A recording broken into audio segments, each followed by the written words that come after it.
यानी इजराइल के बाद अमेरिका को भी बाहर कर खाड़ी देश ईरान के साथ अलायंस बनाने की तैयारी में है। अगर ये डील डन हुई तो खाड़ी देशों में अमेरिकी सैन्य अड्डों की जमीन खिसक जाएगी। खाड़ी देशों का ग्रुप ईरान की टोल शर्तों को मानने के लिए तैयार है।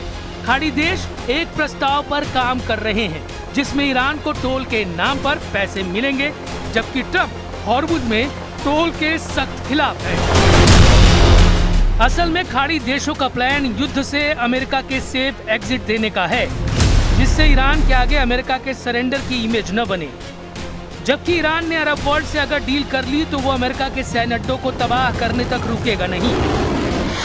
ईरान के पड़ोस में जितने भी ट्रंप के बेस हैं, वहाँ ईरान मार्च 26 वाला बारूदी तांडव 6 महीने तक दिखाने का गोला बारूद उठाकर बैठा है। कितने ड्रोन लॉन्च करेगा ईरान? शाहिद ड्रोन का सबसे बड़ा अड्डा। 6 महीने तक युद्ध ईरान की गारंटी। ईरान ने अपना सीक्रेट दिखाना शुरू कर दिया है। ईरान अब 6 दिन नहीं, 6 हफ्ते नहीं, 6 महीने तक युद्ध करने के लिए तैयार है। ये सुरंग और यहाँ रखे हुए ड्रोन सबूत है कि ईरान की फायर पावर 6 महीने तक चलती रहेगी और इस दौरान उसकी ड्रोन वाली प्रोडक्शन लाइन लगातार काम करती रहेगी। इस सीक्रेट अड्डे में ड्रोन गिनकर थक जाएंगे ट्रंप और नेतन्याहू। ईरान बता रहा है कि इस वीडियो को देखकर क्यों इजराइल, अमेरिका और उसके साथी खाड़ी देशों को घबराने की जरूरत है, क्योंकि अब वो युद्ध में अपनी सबसे खास रणनीति बदलने जा रहा है और उसके नए हमले मिसाइल अटैक से भी घातक होने जा रहे हैं। 6 महीनों में अगर ईरान अमेरिका बेस क्लियर कर पाएगा तो फिर अगला नंबर इजराइल से हिसाब बराबरी का है, जिसका जिम्मा ईरान ने यमन के हुती फाइटर्स को दे दिया है। यरूशलेम पोस्ट की रिपोर्ट के मुताबिक ईरान से सैन्य तकनीक हासिल करने वाले हुती लड़ाकों ने हाल ही में मिसाइल टेस्ट किया है, जिससे फाइटर ग्रुप की फायर पावर डबल हो गई। इसके अलावा हुती अपनी मिसाइलों की रेंज और तबाही का दायरा बढ़ा रहे हैं, जिससे इजराइल को ज्यादा से ज्यादा नुकसान पहुंचाया जा सके। इजराइल के ईरान पर हमले के बाद हुती लड़ाकों ने अब तक नेतन्याहू आर्मी को बराबर की टक्कर दी है, जबकि लेबनान से हिजबुल्लाह के लड़ाके लगातार इजराइल पर हमला कर रहे हैं। रिपोर्ट के मुताबिक 28 मार्च से अब तक हुती फाइटर्स ने सिर्फ 6 मिसाइलें इजराइल पर दागी हैं और 5 ड्रोन से हमला किया है। हुती चीफ ने नई धमकी में कहा है कि ये उनका मास्टर स्ट्रोक है। लड़ाका ग्रुप के पास इजराइल पर दागने के लिए साल भर का मिसाइल गोदाम है। ईरान समर्थित फाइटर ग्रुप पहले से कहीं ज्यादा घातक प्लान के साथ वॉर मोड में आ चुके हैं। कल तक जिस हिजबुल्लाह को इजराइल लेबनान में घुसकर मार रहा था, वो आज की तारीख में जबरदस्त टक्कर दे रहा है। हिजबुल्लाह चीफ नईम कासिम ने धमकी दी है कि ट्रंप के कहने पर इजराइल से जो समझौता हुआ है वो किसी काम का नहीं। नईम कासिम ने ट्रंप से ईरान वाली डील की डिमांड कर दी है।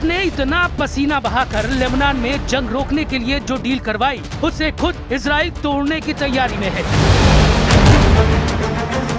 क्योंकि इजराइल के सामने लेबनान से निकलने के लिए जो शर्त रखी गई वो हिजबुल्लाह मानने को तैयार नहीं, क्योंकि हिजबुल्लाह के हथियार छोड़ने का मतलब है अपने पैर पर खुद कुल्हाड़ी मारना।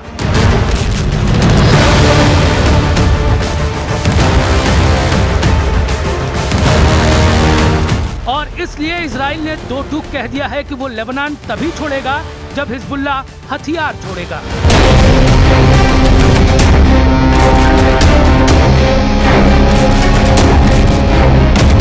इजराइल के रक्षा मंत्री इजराइल कॉट्स ने कहा कि इजराइल का लेबनान की जमीन पर कब्जा करने का कोई इरादा नहीं है, लेकिन जब तक हिजबुल्लाह अपने हथियार नहीं छोड़ता तब तक इजरायली सेना दक्षिणी लेबनान के कुछ इलाकों में तैनात रहेगी।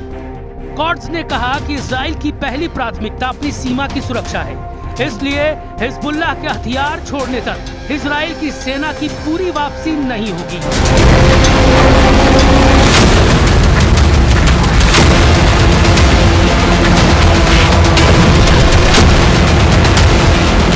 मतलब साफ है, कोई पीछे हटने को तैयार नहीं है।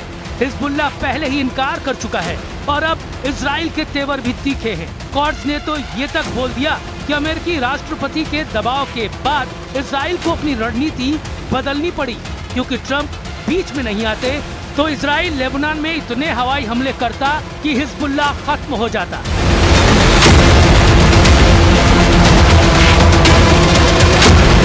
लेकिन अमेरिका के दबाव की वजह से इजराइल को बेरूत पर हमले रोकने पड़े और अब वो केवल चुनिंदा जगहों पर हमले कर रहा है। यही नहीं, इजराइल के रक्षा मंत्री ने लगे हाथ ईरान को भी चेतावनी दे डाली। कहा कि अगर ईरान ने इजराइल पर लेबनान की वजह से मिसाइलें दागी तो इजराइल की सेना जवाब देगी और अपने दम पर युद्ध लड़ेगी। यानी नेतन्याहू ने लेबनान के मुद्दे पर नहीं झुकने की कसम खा ली, बोल दिया कि ट्रंप कितना भी दबाव डाल दे वो नहीं झुकेंगे। No matter what happens in the talks, with an agreement, without an agreement, I pledge to you that Iran, as long as I'm Prime Minister, will never have a nuclear weapon. Never. As long as I am the Prime Minister of Israel, I will not let that happen. अब देखना होगा कि Israel का अगला कदम क्या होगा। वो Lebanon में इसी तरह मिलिट्री ऑपरेशन अंजाम देगा या ईरान और हिजबुल्लाह से आर पार का युद्ध लड़ेगा। क्योंकि ट्रंप ने अगर जल्दी मुस्तफा खमेनी और उनकी मिसाइल ब्रिगेड को नहीं रोका तो इजराइल का बचना नामुमकिन होगा। तेहरान की तरफ से इस वार्निंग को डिकोड कर लिया गया है, लेकिन मुस्तफा खमेनी और उनके तमाम लीडर्स को टारगेट करने के लिए अमेरिका ने भी पूरी तैयारी कर ली है। ट्रंप ने धमकी देकर बता दिया कि अगला टोमाहाक क्रूज मिसाइल कहां गिरने के लिए तैयार की जा चुकी है। तो हमें ईरान का स्टैंड अगर चेंज नहीं होता है तो ये मान लीजिए खाड़ी देशों में कहर बरतेगा। दोस्तों, अमेरिका और ईरान में एक बार फिर तल्खी है, फिर से तनाव बनता नजर आ रहा है और IRGC ने हमला किया है, जवाबी हमला किया है अमेरिका के अहदाफ पर, अमेरिका के ठिकानों पर। जी हां, ईरान और अमेरिका के दरमियान कशीदगी एक बार फिर बढ़ गई है। ईरान की इस्लामी इनकलाबी गार्ड्स कोर यानी IRGC नेवी ने दावा किया है कि उसने अमरीकी फौजी टारगेट्स को निशाना बनाया है। ईरानी हुक्काम के मुताबिक यह कार्रवाई ईरानी साहिली इलाकों पर होने वाले अमरीकी हमलों के जवाब में किया गया जवाबी हमला है, यानी पलटवार है। आप देख रहे हैं न्यूज़ 18 का सोशल मीडिया प्लेटफॉर्म, मैं हूं विशाल आजम। IRGC नेवी की जानिब से जारी बयान में कहा गया है कि इस कार्रवाई में खित्ते में यानी पूरे रीजन में मौजूद अमरीकी फौज की तैनाती के मुकामात को निशाना बनाया गया। ईरान का कहना है कि अमरीका ने इससे पहले ईरानी साहिली इलाकों पर यानी ये ईरानी कोस्ट है वहां पर फिजाई हमले किए, एयर स्ट्राइक किए थे, जिसके बाद यह जवाबी कार्रवाई की गई है।